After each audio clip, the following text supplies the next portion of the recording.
నిజామాబాద్ జిల్లాలో చిరుత సంచారం ప్రజలను భయభ్రాంతులకు గురిచేస్తోంది. ఇందల్వాయి మండలం ఎల్లారెడ్డిపల్లి మల్లయ్యగుట్ట ప్రాంతంలో చిరుత సంచరిస్తున్నట్టు గుర్తించారు. అటవీ చుట్టుపక్కల గ్రామాల ప్రజలు తగిన జాగ్రత్తలు పాటించాలని forest range officer Ravi Mohan Bhat తెలిపారు. ఎల్లారెడ్డిపల్లి గ్రామవాసి మద్దికుంట నర్సయ్యకు చెందిన దూడను చిరుత చంపినట్టు అధికారులు గుర్తించారు. ఎక్కడైనా ఆవులను దూడలను చిరుత చంపివేస్తే తమకు సమాచారం ఇవ్వాలని ప్రభుత్వం ద్వారా నష్టపరిహారం అందించేందుకు కృషి చేస్తామన్నారు.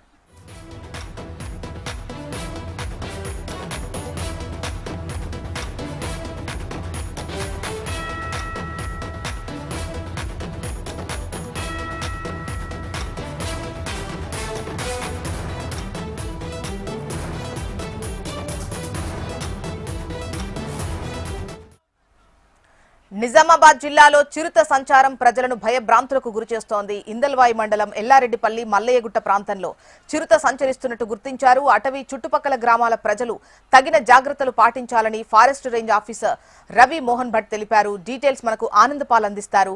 ఆనంద్ పాల్. నిజామాబాద్ జిల్లా ఇందల్వాయి మండలం ఎల్లారెడ్డిపల్లి మల్లయ్యగుట్ట ప్రాంతంలో చిరుత సంచరిస్తోంది. గత వారం రోజుల నుండి అటవీ ప్రాంతంలో చిరుత సంచరిస్తుందని చెప్పి అటవీ శాఖ అధికారులు కూడా ధృవీకరించారు.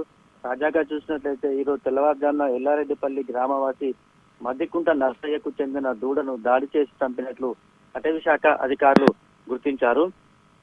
అయితే వేసవి కాలం కావడంతో అటవీ ప్రాంతంలో తాగడానికి నీరు, తినడానికి ఆహారం దొరకకపోవడంతో అడవుల్లో ఉండాల్సిన పులులు జనాల్లోకి వస్తున్నాయని చెప్పేసి అధికారులు అంటున్నారు. అయితే చుట్టుపక్కల ఉన్న గ్రామ ప్రజలు కూడా అప్రమత్తంగా ఉండాలి, ఎవరు కూడా రాత్రులలో బయటకు వెళ్లొద్దని కూడా హెచ్చరికలు జారీ చేశారు.